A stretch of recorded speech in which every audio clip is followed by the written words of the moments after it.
very involved in this issue. I want to thank Lenny Sklar, a community activist who did a tremendous amount of work to help put this together.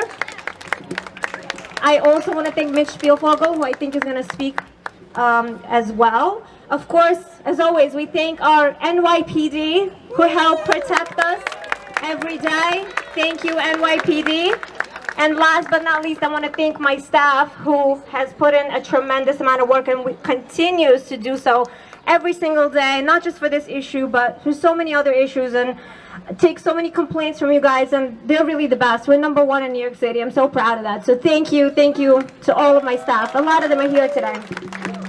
Okay, so we have gathered here today in this location because this city and this mayor has decided, virtually in secret, behind our backs, with no community input, with no notice other than a text message to myself and some of my colleagues, that this right here is the perfect location to convert a family shelter into an all single male unvetted adult shelter.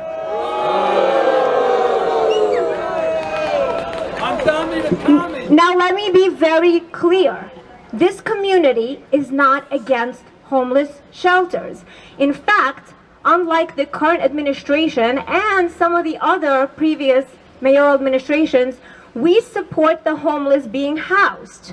We don't like that we have homeless people living on the street in dirty, disgusting conditions, in dirty encampments, filled with drugs, filled with crime, with no access to medicine, with no access to a shower or food. We want them to be housed. It is the mayor and the previous mayors and some of in the city council who want them to be on the streets because they refuse to remove them from the encampments and the street. They let them die and freeze to death.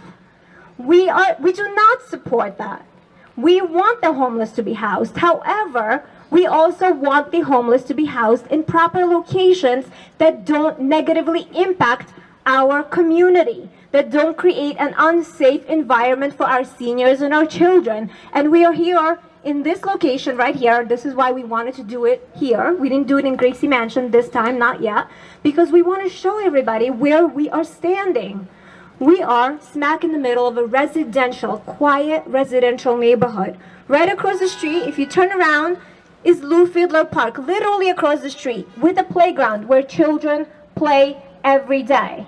Within minutes from here are 2 schools, Amity School, the Brooklyn Amity School, and Bay Academy.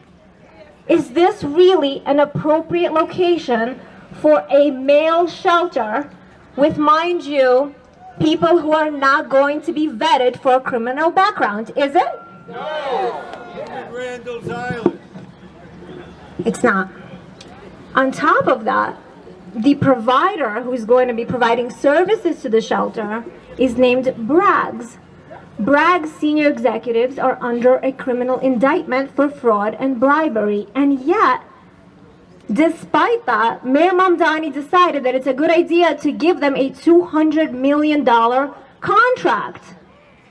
Now I have to ask, are they going to tell me that there is no other provider other than criminals to give a contract to? Your taxpayer dollars? I don't think so. I'm going to ask, is there really no other location in the city to house unvetted adult males? I don't think so. I also want to ask, would DSS Commissioner Erin Dalton put her kids across the street from an all-adult male shelter with unvetted adults, potentially criminals? And by the way, when we say potentially criminals, this is not fear-mongering. This is based in fact. The majority of shelters like this have a lot of males with criminal background, convicted felons. There's a reason they don't do criminal backgrounds. And the fact that they're not going to do a criminal background check was told to us on a meeting. The other elected officials are going to talk about that. Straight to our faces, we will not conduct a criminal background check. Also, when we met with them, we asked about sex offender status. And what they told us in the same breath was that they're going to be required to self-report their sex offender status. in the same breath, they told us they're going to check their sex offender status against a sex offender registry. DSS, you are insulting the intelligence of this community when you tell us that you expect sex offenders to voluntarily report their sex offender status. Shame on you, DSS, and shame on you, Mayor Mamdani.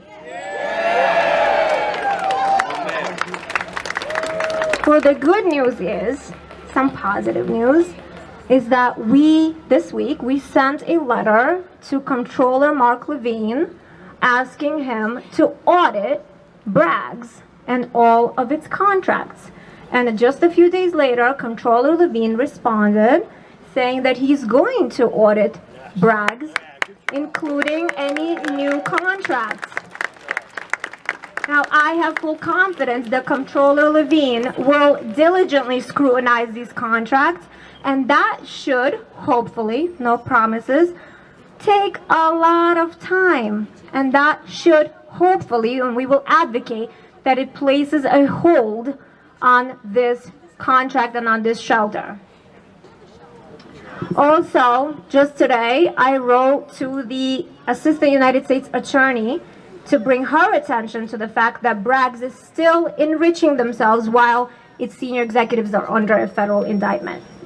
I also submitted a legislative proposal which would require the city to notify the community and the community board about any shelter conversions, and would create a process that would require community input before such changes are made. Another piece of news is that we have a very, very kind, generous member of this community who lives right around here, who is an attorney. His name is Lloyd Eisenberg. He has generously volunteered to take on a case, a potential case. He's currently actually spending hours and hours poring over legal documents, reviewing everything that has to do with this matter to see if we can possibly mount a legal challenge. Troy, you here? So Troy is gonna pass around his contact information. And I would also ask that if any of you are mothers or fathers who live right here in this community, who visit the park or whose kids go to school here, if you can volunteer to be plaintiffs along with myself. I volunteered to be a plaintiff in the case. We don't know yet if there's a case. We're looking at it. But if you are interested, and also if you have any suggestions or any questions, please email Lloyd Eisenberg, the attorney, at this dedicated email address. It was created specifically for this matter. So we would greatly, greatly appreciate that. Now I'm going to let my colleagues speak. We're also going to have some community members speak. And with that, I thank you so much, and I will pass it on to our Assemblyman Kalman Yeager, who's been very involved in helping with this issue. Thank you very much, Councilwoman Vernikov.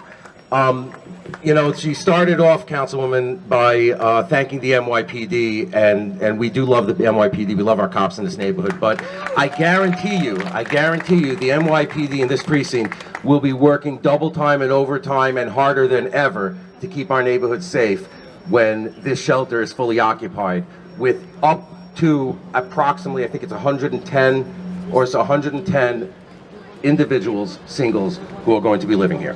Now, you know, I want to talk a little bit about what we've been doing, and to add to what Ina said.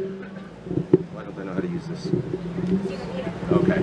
So the last 2 days before the weekend, we had two conversations. Ina and I were in a conversation with the Department of Homeless Services on Wednesday, and then Friday, I had another conversation with the commissioner.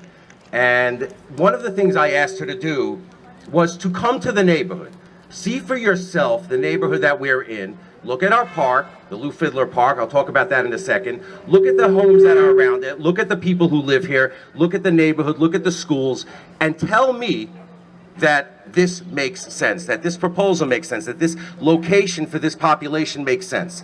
And she agreed. It was an hour conversation. She finally agreed to do it. So I said, well, once you're agreeing to do it, how about we pause? Don't put anybody in here for 3 days. Go out on Monday. I'm not going to mess up your weekend. Come out and take a look at it. She said, I'm not going to pause it. I will go take a look at it. She wrote me and Ina on Tuesday And she extols the virtues of the neighborhood. She says it's private homes, it's a beautiful park, it's this, it's nursing home facilities. And by the way, we have continued over the last several days relocating the families out of the shelter and replacing them with the single adult males. She wouldn't even give us 3 days. The decision to do this, as Ina said, was made in secret, was made early, was hidden from the community. We were not told about it. And by the time we were told about it, it was a done deal with a criminal organization that is under investigation right now, where people have been indicted.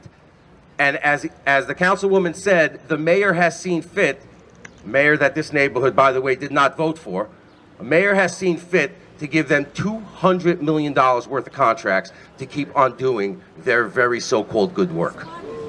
This is the epitome of what we are getting from this administration for the last 6 months since this guy has been in office. We have seen this in every decision he makes.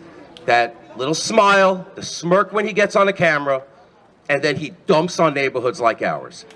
And he has been doing it from day one, exactly what Ina and I promised last year that he would do if, God forbid, he won. And he won, and this is what he's doing. By the way, if there's ever, thank you very much, I'm questions afterwards. If there's ever proof that elections make a difference and have consequences, this is it right here. This is not an inn, and this is not Gold Star. This is a shelter, and it is a dumping ground that the mayor has seen fit to put in our community. Let's talk about what was there before. It was women and families who were making use of a beautiful park that our elected officials, my predecessors in office, put an enormous amount of money into, and then we renamed it for a former councilman who devoted his life to caring for homeless people. As Ina said, we are not uncaring people. We take care of the people in our neighborhood. We want them sheltered. But we've also had our fair share of single adult male shelters. And just 2 miles away, they're doing another one on Kings Highway. The same thing, dumped overnight. People moved out in the middle of the night in trucks and in trash bags. Their stuff, not the people. And this is exactly what this administration is doing. So the work that our councilwoman has done for the last week or so on this, she has lined up a law firm to help us out. She has had meetings with DHS, and we begged in our first conversation for the commissioner to actually join us, and the commissioner did have a conversation with me on Friday. But her decision was made. Her mind was made up. She wasn't budging an inch. This is the most uncaring bureaucracy that I have ever seen. They say they care about those who are less fortunate, but they're liars. They don't at all. This location makes no sense for the population they want to serve, and the population they moved out made a lot of sense to be here, right next to a park, next to neighborhood schools. The kids were already going to the schools in our neighborhood. There is nothing here for single adult males to do except to get themselves in trouble. Nothing. And that trouble is going to rest on our shoulders as residents of the neighborhood. So we're here, we're going to stand up, we're going to keep on talking about this, and we're going to shine a light, and we're going to ask the people who run this, the controller and state officials in the Office of Temporary Disability, to actually look deeply into whether or not the city is treating this community properly, and whether or not the contracts that they're doing that are enriching people at Bragg's is actually lawful, and whether or not there's an enormous amount of corruption, as we suspect. So I'm very grateful to you, Councilwoman. I'm grateful to our elected officials, my partner in Albany, and so many others who are here, and district leaders who are here, and community leaders who are here, and people in the neighborhood, you who came out to voice yourselves, to make sure that you're heard, so that people know we're not going to stand down. Thank you very much. Thank you, Assemblymember Yeager, Assemblymember Novikov.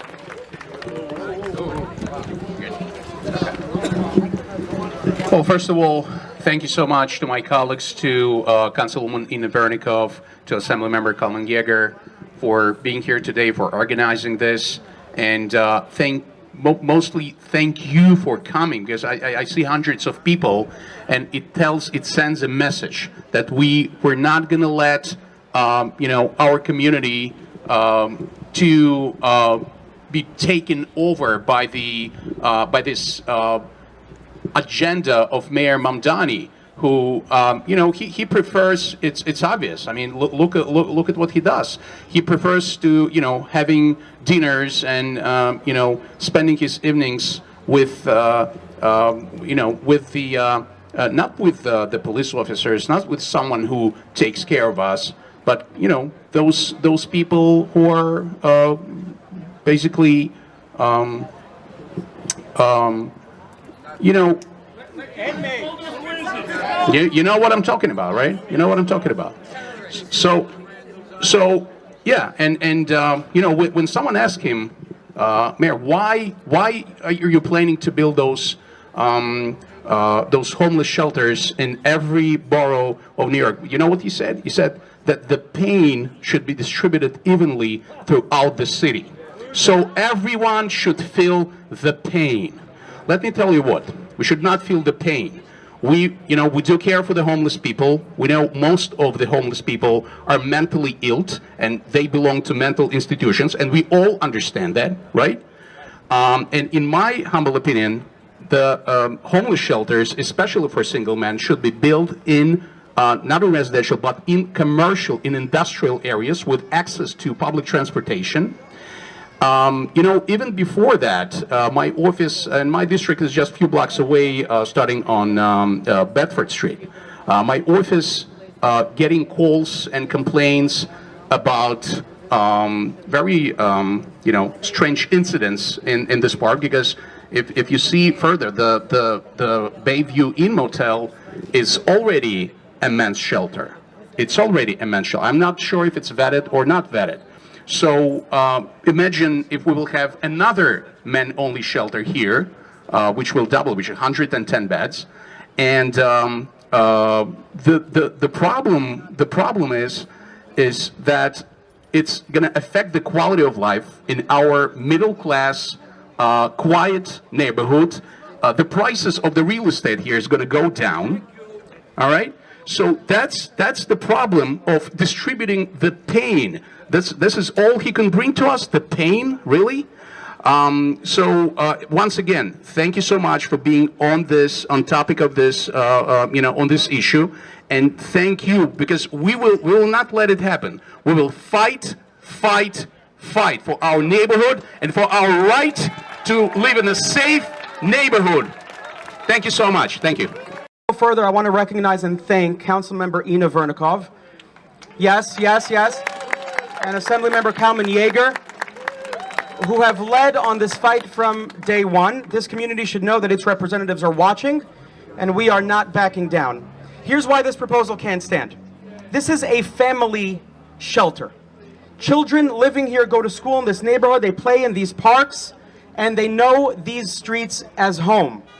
The city wants to remove them and replace them with more than 100 single adult men. It's not a technical adjustment. It's families paying the price for a decision made by people who will never have to live with the consequences. Senator Sutton and his colleagues will not accept it. Worse, the city wants to hand this responsibility to an operator under federal indictment for fraud and bribery. Not accused informally, not under investigation someday, under federal indictment right now for allegedly defrauding the public. And the city's answer to that is to give the same operator control over housing for more than 100 men in a residential neighborhood. That's not oversight. It's pure negligence. It's exactly why Councilmember Vernikov, Assemblyman Yeager, and Senator Sutton signed a joint letter demanding accountability. And because of that letter, the city comptroller has now announced that he's going to investigate this operator's business dealings with the city. And we want to thank Comptroller Mark Levine for his leadership. That's what happens when elected officials stop talking and start acting.